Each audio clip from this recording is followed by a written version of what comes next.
17 फरवरी वर्ष का पहला सूर्य ग्रहण और ये सूर्य ग्रहण आपकी जिंदगी पर क्या प्रभाव डालने वाला है। किन राशियों के लिए ये सूर्य ग्रहण एक अच्छे प्रभाव लेकर आने वाला है, किन राशियों के लिए ये सूर्य ग्रहण थोड़ा बुरा साबित होने वाला है, किसको ध्यान रखना है, किसको जीवन में उपलब्धियां मिलने वाली है। तो कुल मिला के इस वर्ष के पहले सूर्य ग्रहण में किन राशियों को विशेष रूप से अपना ध्यान रखना है, कुछ छोटे छोटे उपाय करने हैं, बच्चों के लिए, बड़ों के लिए, किसके लिए क्या उपाय करने हैं, किस परेशानी के लिए आपके कौन से उपाय ज्यादा कारगर सिद्ध होंगे, ये सब जानकारी मैं आपको देने वाला हूँ।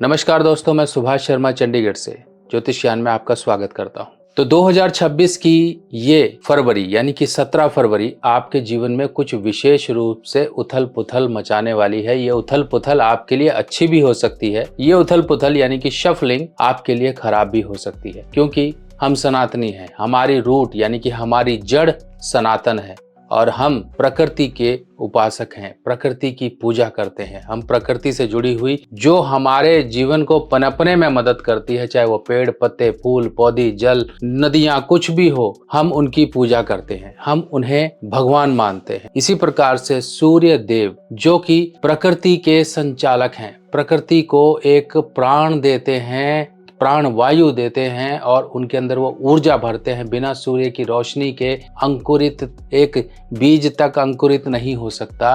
और हमारी जो सेहत है, हमारी जो आत्मा है, वो सूर्य देव से जुड़ी हुई है। तो सभी के लिए, ऐसा नहीं कि ये जो सूर्य ग्रहण है किसी विशेष लोगों के लिए पूजा करने के लिए है। हर कोई व्यक्ति, अगर किसी का एहसान है, चाहे वो किसी भी धर्म का है, अगर आपने उससे कोई एहसान के रूप में कोई चीज ली है, उसका एहसान लिया है, तो हम उसके कर्जदार बन जाते हैं। इसी प्रकार से सूर्य देव का हमारे जीवन पर भी एहसान है और वो एहसान चुकाने का समय है। क्योंकि ग्रहण क्या है? ग्रहण मतलब राहु और केतु, इस प्रकार से यह ग्रहण यानी कि दुश्मन है सूर्य और चंद्र के। तो जब यह ग्रहण का समय आता है तब ये अपना प्रभाव सूर्य पर डालते हैं, चंद्र पर डालते हैं, जिसके कारण आपने देखा होगा दिन में अंधकार छा जाता है, या फिर आधे चंद्रमा हो जाते हैं, आधे सूर्य हो जाते हैं, या फिर सूर्य के आसपास एक रिंग दिखाई देती है, जिसे कंकण सूर्य ग्रहण कहा जाता है। तो यही कंकण सूर्य ग्रहण 17 फरवरी के दिन हो रहा है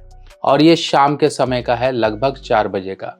भारत में ये सूर्य ग्रहण आपको दिखाई नहीं देगा, पहली बात। पर इसका मतलब ये नहीं कि दिखाई नहीं देगा तो सूर्य का प्रभाव, ग्रहण का प्रभाव हमारे ऊपर नहीं है। इस गलतफहमी में मत रहिएगा। हमारे पूजनीय हैं, हम सबके पूजनीय हैं, तो हमें इस समय पर कुछ कार्य करने हैं, कुछ विशेष कार्य करने हैं, जो मैं आपको समझाने वाला हूं। अगर आपकी कुंडली में सूर्य ग्रहण पहले से है, सूर्य शनि, सूर्य राहु, सूर्य केतु, सूर्य आपके 8वें घर में, सूर्य 10वें घर में, ये कुंडली के हिसाब से आपने समझ लिया कि ये जो मैंने आपको घर बताया या फिर इस तरह से युति बताई, तो आपके लिए विशेष कर ये समय है। अब एक बात और समझिए, चंद्रमा को रोशनी कैसे मिलती है? चंद्रमा को रोशनी भी सूर्य के जरिए ही मिलती है। तो चंद्र का उपाय करना है। अगर चंद्र आपके खराब हैं तो सूर्य को बल देना पड़ेगा। इस बात का ध्यान रखिए, क्योंकि आप बैठकर पढ़ रहे हो, शिक्षा और ज्ञान आपके सामने है, पर आपको दिखाई नहीं दे रहा है। तब तक नहीं दिखाई देगा जब तक उजाला नहीं होगा, रोशनी नहीं होगी। तो आपको पढ़ने के लिए लाइट जलानी पड़ेगी और उजाला करना पड़ेगा, तभी आपको वो अक्षर दिखाई देंगे। इसी प्रकार से चंद्रमा को बल देने का ये समय है। जो बच्चे बीमार रहते हैं, जिनकी कुंडली में चंद्र राहु, चंद्र शनि, चंद्र केतु का योग है, चंद्रमा 6ठे घर में है, 8वें घर में है, 10वें घर में है, उन लोगों को विशेषकर ये ग्रहण के उपाय करने हैं। अब ये ग्रहण पड़ किस राशि में रहा है, ये देखिए ये कुंडली। अब ये कुछ ग्रह एक साथ इस दिन आपको मिलेंगे, सूर्य, शुक्र, बुध, चंद्र और राहु। 17 फरवरी को ये युति आपको कुंभ राशि में मिलेगी। अब कुंभ राशि या कुंभ लगन के हिसाब से ये प्रभाव सीधा का सीधा जो पड़ेगा वो सिंह राशि वालों के लिए ही पड़ रहा है, क्योंकि कुंभ राशि से बैठकर 7वीं जो दृष्टि पड़ रही है वो सीधी की सीधी सिंह यानी कि लियो राशि पर पड़ रही है। तो लियो राशि वालों को थोड़ा सा इस समय पर विशेषकर सजग होना है, ध्यान रखना है। लियो राशि यानी कि जो है सिंह राशि और साथ ही साथ जो कर्क राशि है, इन दोनों को संभलना है। पहले तो आपको ये समझ लिया कि भाई नेचुरली ये बात है कि ग्रहण जब आएगा, कर्क और सिंह वालों के जीवन में कुछ विशेष रूप से उथल पुथल लेकर आएगा।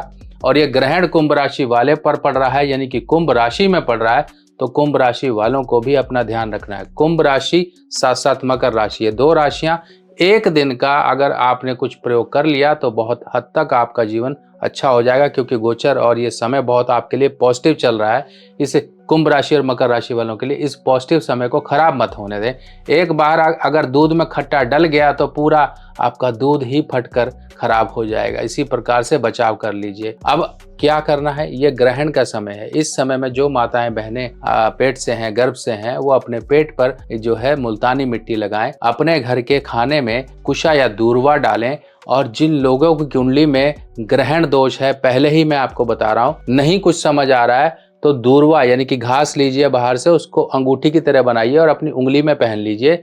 अपनी अनामिक उंगली में एक रिंग की तरह बनाकर आप पहन लीजिए। आप उसको रिंग की तरह भी पहन सकते हो, अपनी पॉकेट में रख सकते हो, अपने बैग में रख सकते हो। ये रखना बहुत जरूरी है। खाने पीने की जो चीजें हैं मत रखिए, रखनी पड़ रही है किसी वजह से तो उसमें कुछ ना कुछ दूर्वा या फिर तुलसी पत्र, तुलसी दल जरूर डाल दीजिए। और ये कार्य करना बहुत जरूरी है। ग्रहण खत्म होने के बाद अपने घर का शुद्धिकरण करिए। कोई भी होली वाटर आपके पास है, कहीं सरोवर का है, तीर्थ नदियों का है, गंगा जल है, वो आप रखिए और घर का शुद्धिकरण करिए। इस समय में ग्रहण काल में अगर जो व्यक्ति साधना करता है, कोई मंत्र सिद्धि करना चाहता है, किसी तरह से माँ लक्ष्मी को प्रसन्न करना चाहता है, गणेश जी या आपके आराध्य कोई भी हैं, उनको अगर सिद्ध करना चाहता है तो ये समय उसके लिए बहुत पॉजिटिव है, क्योंकि ग्रहण का समय सबसे स्ट्रांग माना जाता है किसी भी मंत्र सिद्धि, साधना, पूजा पाठ या किसी भी तरह से शक्ति जो है हासिल करने के लिए। अब आपको एक उपाय बताने वाला हूं जो आपको घर पे कर लेना। सब लोग करो, इसमें कोई ये ना हो ढिलाई ना बरतो, इसको सबको करना है। मेरे हाथ में ये आप देख रहे हैं काला कपड़ा, और काले कपड़े में ये कुछ सामग्री मैंने बांध रखी है। अब आपको ये बताता हूँ ये सामग्री है क्या और आपको कैसे इस उपाय को करना है। ये सामग्री नोट कर लो, मैं आपके सामने एक चार्ट में भी दे रहा हूँ। सूखा नारियल, जिसे सूखा नारियल यानी कि ये फोटो में देख लो, ये सूखा नारियल है।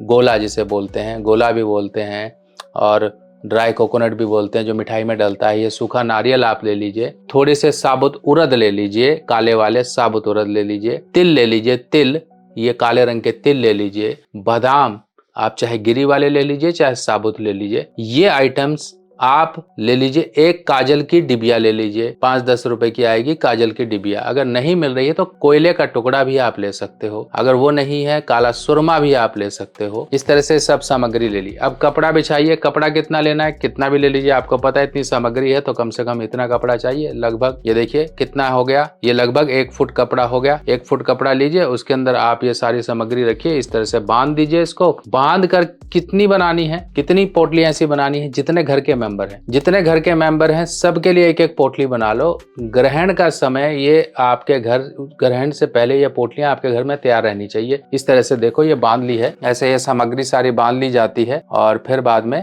आपको बांधने के बाद आपने ये सब सामग्री घर में रख लेनी है। जब घर के मेंबर सब आ जाएं, जो ग्रहण का समय है, मतलब आपको अगले दिन अब ये कार्य करना है। ग्रहण 17 फरवरी का है तो 17 फरवरी को आपके घर में ये सब पोटलियां होनी चाहिए। 17 फरवरी सभी लोगों के सिर से 7 बार इस पोटली को आप एंटी क्लॉक घड़ी की उल्टी दिशा में घुमा लें। घुमा के घर में ही रख लो, आपको कहीं नहीं जाना है, क्योंकि अब ये पोटलियां अगले दिन सुबह आपको या तो जल प्रवाह कर देनी है या फिर अपने घर के आसपास कहीं पर भी देखिए जहां पर पेड़ हो, कोई दरख्त हो, जिस तरह से पीपल का पेड़ हो, बरगद का पेड़ हो या कोई धर्म स्थान है, वहां पर जाकर ये छोड़ आइए। आपने छोड़कर आ जानी है, बस सीधा का सीधा काम है। जो भी ग्रहण का प्रभाव होगा ये आपकी पोटली जो आपकी घर पे बनाई हुई है, इससे आपके जो भी परेशानियां हैं वो दूर होंगी। इस समय में आप ग्रहण काल के बाद कुछ दान दक्षिणा करना चाहें, कोई अनाज, कपड़ा इत्यादि, तो आप धर्म स्थान में कर सकते हैं, उससे भी बहुत लाभ मिलता है। अब आपने समझ लिया ये सारी चीजें, सारा कैसे कैसे करना है। कोई बड़ा कार्य तो मैंने आपको कहा नहीं, बिल्कुल छोटे छोटे काम कहे हैं। दूर्वा का प्रयोग कर लीजिए, अपना बचाव कर लीजिए, खाने का बचाव कर लीजिए, पानी का बचाव कर लीजिए। जो भी चीजें हैं दूषित हो सकती हैं, क्योंकि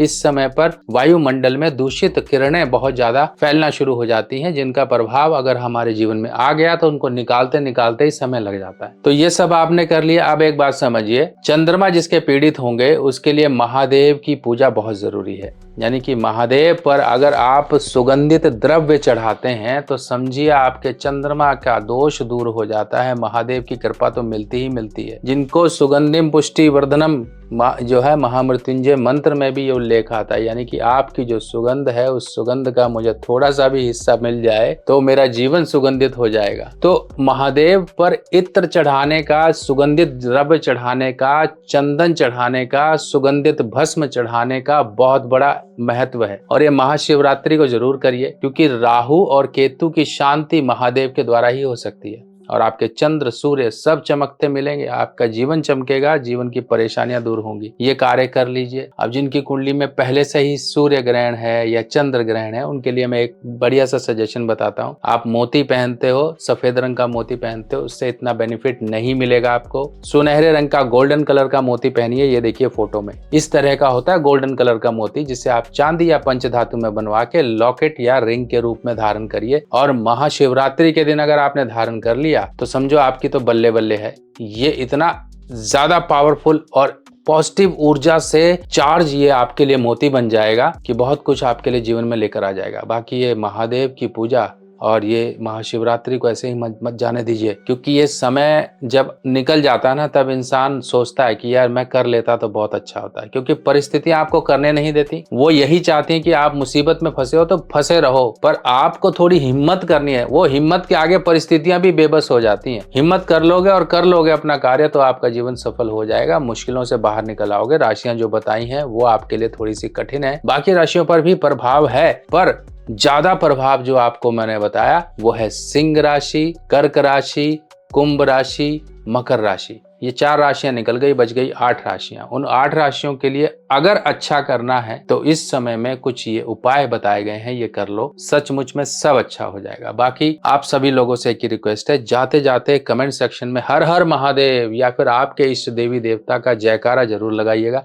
क्या आप भी परेशान हो कि जेब में पैसा नहीं है और मैं कुंडली कैसे दिखाऊं, अपने उपाय कैसे करूं? आप सभी लोगों की सुविधा के लिए मैं लेकर आया हूं बजट रिपोर्ट। इस बजट रिपोर्ट में आपके एक सवाल का उत्तर होगा और उसमें होंगे कुछ ऐसे जरूरी उपाय जिनको करके आप अपने जीवन में आसानी पा सकते हो, अपने जीवन में मुश्किलों को दूर भगा सकते हो। पैसे ना होने के अभाव में आप कुंडली नहीं दिखा पा रहे थे, आप अपनी परेशानियों से नहीं निकल पा रहे थे, तो इन सब परेशानियों का उपाय आपके जीवन में, चाहे कैसी भी परेशानी हो, चाहे कर्जा नहीं उतर रहा, शादी नहीं हो रही, आपके जीवन में कोई अचानक से मुसीबत आके खड़ी हो गई है, कोर्ट कचहरी नहीं हट रही है, बीमारी नहीं हट रही है, इस तरह के कोई भी सवालों का जवाब आप अपनी बजट रिपोर्ट में पा सकते हो। ये बजट रिपोर्ट लगभग 4 से 5 पेज की बजट रिपोर्ट PDF रिपोर्ट होगी, जिसको कि आपके व्हाट्सएप पर भेजा जाएगा। इस रिपोर्ट में आपके एक सवाल का उत्तर और अन्य जरूरी उपाय भी लिखकर आपको दिए जाएंगे। रिपोर्ट का शुल्क मात्र आप सभी लोगों के लिए, सबकी जेब पर हल्का रहे, किसी को भी ये भारी ना पड़े, इसके लिए इसका शुल्क रखा गया है 390 रुपए, यानी कि 390 रुपीज। आप जिसको भी अपनी रिपोर्ट बनवानी है, आप लिखिए मुझे बजट रिपोर्ट बनवानी है और मेरे व्हाट्सएप पर भेज दीजिए। बाकी जानकारी आपकी व्हाट्सएप पर ले ली जाएगी। तो दूर करिए अपने जीवन की परेशानियां, पाएं बजट रिपोर्ट से अपने जीवन में समाधान। बाकी मिलते हैं नई जानकारी के साथ नई वीडियो में, तब तक के लिए अपने सुभाष भाई को आज्ञा दीजिए। नमस्कार।